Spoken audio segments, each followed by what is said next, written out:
Everyone, welcome to my YouTube channel. आज हम भारत में समाजशास्त्र की उत्पत्ति एवं उसका विकास किस प्रकार हुआ यह अध्ययन करेंगे।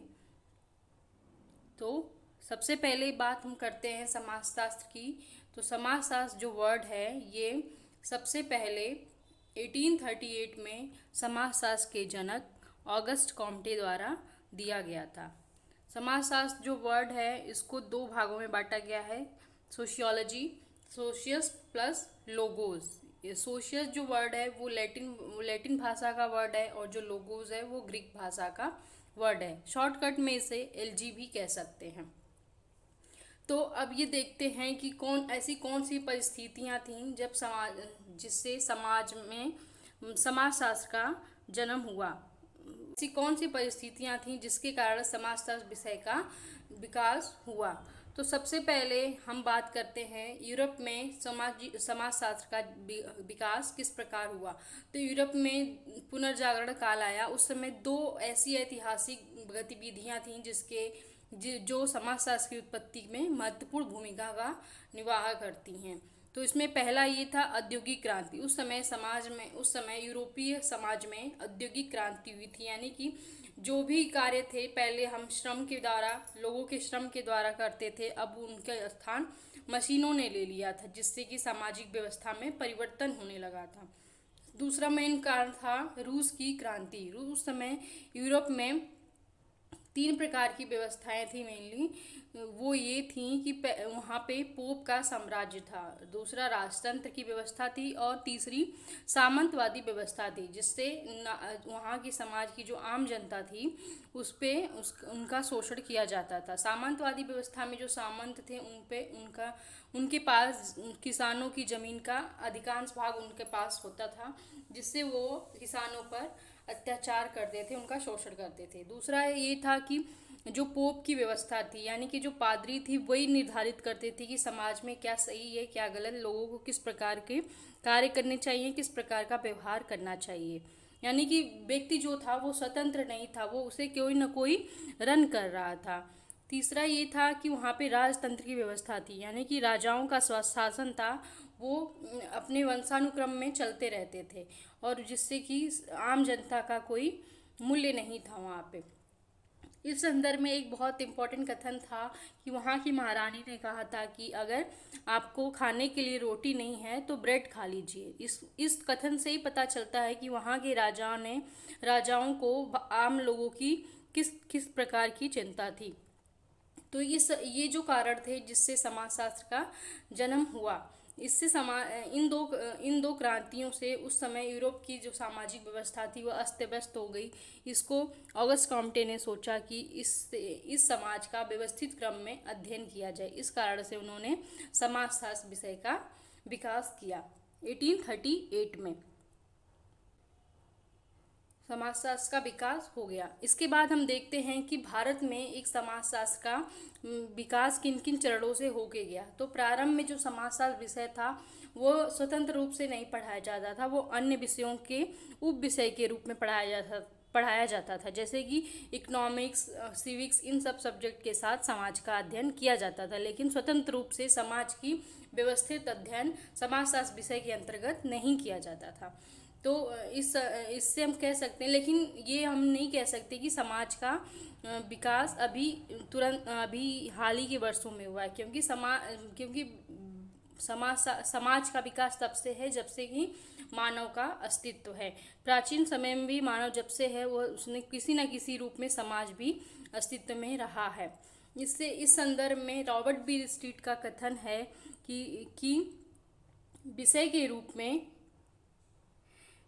रूप में समाजशास्त्र नवीन है, किंतु इसका इतिहास अत्यधिक प्राचीन है। यानी कि जो समाज शब्द है, समाजशास्त्र है, वो समाज है, व्यक्ति का अस्तित्व के समय से ही समाज भी स्थापित रहा है। तो हम देखते हैं कि भारत में किस किस चरणों में समाजशास्त्र का विकास हुआ है। तो हम इसे तीन भागों में बांटकर समझ सकते हैं कि किस प्रकार भारत में समाजशास्त्र विषय का विकास, क्रमबद्ध विकास हुआ था, एक विषय के रूप में, एक स्वतंत्र फैकल्टी के रूप में, स्वतंत्र विभाग के रूप में। तो सबसे पहले हम इसके पहले भाग में बांटेंगे कि प्राचीन भारत में समाजशास्त्र का विकास किस प्रकार हुआ। तो जो हमारे प्राचीन धर्म ग्रंथ थे उनमें भी हम समाज के बारे में उनकी सामाजिक चिंतन को व्यवस्थित रूप से देख सकते हैं। प्राचीन समय में जो वर्णाश्रम व्यवस्था थी, या फिर हम कह सकते हैं कि पुरुषार्थ था, या जो हमारे चारों आश्रम बताए गए थे, जो व्यक्ति के जीवन को आधार प्रदान करते थे और व्यक्ति और समाज से वो अपना संतुलन बनाए रखता था। और अपने इन उद्देश्यों को पूर्ति करने के लिए वो क्रमबद्ध तरीके से कार्य करता रहता था, वो निरंतर प्रयास करता ही रहता था। तो इस प्रकार प्राचीन समय की बात की जाए तो उस समय भी प्राचीन धर्म ग्रंथों जैसे कि हम मनुस्मृति को देख लें, या फिर कौटिल्य के अर्थशास्त्र को देख लें, उनमें हम समाज के वर्णन को, उनके अध्ययन से हमें पता चलता है कि उस समय की सामाजिक व्यवस्था किस प्रकार की थी। तो यानी हम कह सकते हैं कि प्राचीन काल में भी समाज का अध्ययन किया जाता था। दूसरा हम बांटेंगे जो भारत में समाजशास्त्र का औपचारिक प्रतिस्थापन युग कब आया, यानी कि इस समय औपचारिक रूप से समाजशास्त्र विषय की स्थापना हो चुकी थी। तो सबसे पहले भारत में 1940 में मुंबई विश्वविद्यालय में स्नातक स्तर पर समाजशास्त्र का अध्ययन प्रारंभ हुआ। यहीं सन 1919 में पैट्रिक गिट्स की अध्यक्षता में समाजशास्त्र के विभाग की स्थापना हुई। तो 1919 में सबसे पहले पैट्रिक गिट्स ने समाजशास्त्र विषय की स्थापना की थी मुंबई विश्वविद्यालय में। दूसरा था 1924 में डॉक्टर जीएस घुरिये, इन्होंने भारतीय शास्त्रीय उपागम का प्रयोग किया था। इसकी चर्चा हम अभी करेंगे। तो इन्होंने जीएस घुरिये जो थे वो मुंबई विश्वविद्यालय में समाजशास्त्र के विभागाध्यक्ष का पद इन्हें मिला था, जीएस घुरिये को। इसके बाद हम देखेंगे 1917 में कलकत्ता विश्वविद्यालय में ब्रजेंद्रनाथ सील के प्रयत्नों से समाजशास्त्र का अध्यापन कार्य प्रारंभ हुआ। ये जो टॉपिक्स हैं या फिर जो बिंदु हैं, ये बहुत इंपॉर्टेंट हैं और एग्ज़ाम में अक्सर पूछे ही जाते हैं। इसे हम कई बार स्किप कर देते हैं कि ये इजी है, नहीं पूछा जाएगा, लेकिन ये ऐसे क्वेश्चंस हैं जो हमेशा एग्ज़ाम में कंफ्यूज कर देते हैं। तो इसे आप लोग हमेशा अपने दिमाग में रखिएगा। नेक्स्ट है कि 1921 में लखनऊ विश्वविद्यालय में राधा कमल मुखर्जी को समाजशास्त्र का विभागाध्यक्ष नियुक्त किया गया। कई बार एग्जाम में पूछ लिया जाता है कि लखनऊ विश्वविद्यालय में समाजशास्त्र की स्थापना किसने की थी, या फिर कभी कभी इसकी डेट पूछ ली जाती है कि किस सन में लखनऊ विश्वविद्यालय में विभाग की स्थापना हुई थी समाजशास्त्र के, या फिर राधा कमल मुखर्जी किस विश्वविद्यालय से संबंधित हैं। इसके बाद नेक्स्ट है 1930 में पूना विश्वविद्यालय में इरावती कर्वे जो थी उनको विभागाध्यक्ष नियुक्त किया गया था। इसके बाद 1923 में मैसूर विश्वविद्यालय में स्नातक कक्षाओं में इस विषय को पढ़ाया जाने लगा। अब इसके जो हम थर्ड पार्ट है उसको हम देख सकते हैं कि स्वतंत्र भारत में समाजशास्त्र का व्यापक प्रसार युग कब आया। तो 1947 के बाद, जो कि अभी का दौर चल रहा है, हम देख सकते हैं कि अब हर एक यूनिवर्सिटी, हर एक कॉलेजेस में समाजशास्त्र को स्वतंत्र रूप से पढ़ाया जाने लगा है। हर एक यूनिवर्सिटी में समाजशास्त्र का एक अलग विभाग बना दिया गया है और इस विषय को स्वतंत्रता प्रदान की गई, यानी कि स्वतंत्र रूप से अब समाजशास्त्र पढ़ाया जाने लगा है, किसी विषय के अंतर्गत ना आके अब समाज का स्वतंत्र रूप से अध्ययन करता है।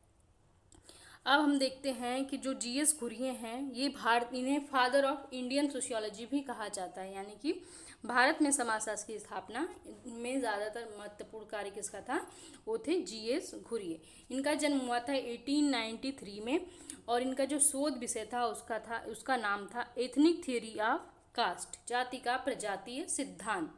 और जो जीएस घुरिये थे, इन्होंने अपनी शोध विधि में मेनली 2 शोध विधि का प्रयोग किया था। वो ये था कि तुलनात्मक ऐतिहासिक विधि, और दूसरा ये था जो बहुत इंपॉर्टेंट है, वो है भारत शास्त्रीय उपागम। भारत शास्त्रीय उपागम का मतलब ये होता है कि जो प्राचीन धर्म ग्रंथ थे हमारे, उसको आधार बना के हम अध्ययन करते हैं। उनके ग्रंथों में हम अपने अध्ययन की जड़ें ढूंढते हैं।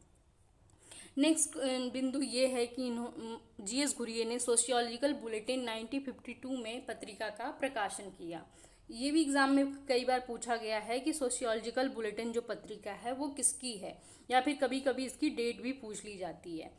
नेक्स्ट बिंदु है कि इंडियन सोशियोलॉजिकल सोसाइटी की स्थापना जीएस घुरिये ने की थी। अब देखते हैं जीएस घुरिये की कुछ महत्वपूर्ण पुस्तकें हैं, इनके बारे में डिटेल में हम आगे की अपनी वीडियो में पढ़ेंगे। लेकिन यहाँ पे इनका नाम आ गया है तो थोड़ा सा इनके बारे में बैकअप बना लेते हैं, जिससे अगर आप लोग अगर स्किप भी कर दो तो थोड़ा बहुत इनके बारे में इतनी नॉलेज है, इतनी नॉलेज काफ़ी है कि एग्ज़ाम में हम जितने भी क्वेश्चन आएंगे उनको कवर कर सकते हैं। तो इनकी मुख्य कृतियाँ जो हैं वो ये हैं, पहली है caste and race in India, second है the Indian Sadhus, cities and civilisation, the scheduled tribes and social tension in India. तो बहुत बार ये वाली बुक पूछी जाती है कि caste and race in India किसकी पुस्तक है, या फिर ये वाला पुस्तक भी इनकी बहुत इंपॉर्टेंट है कि इंडियन साधुज किसकी है। ओके फ्रेंड्स, तो हमने ये आज समझा कि भारत में समाजशास्त्र की उत्पत्ति किस प्रकार हुई। अब हम नेक्स्ट वीडियो में अलग क्वेश्चन अलग टॉपिक के साथ मिलते हैं आपसे, तब तक के लिए धन्यवाद।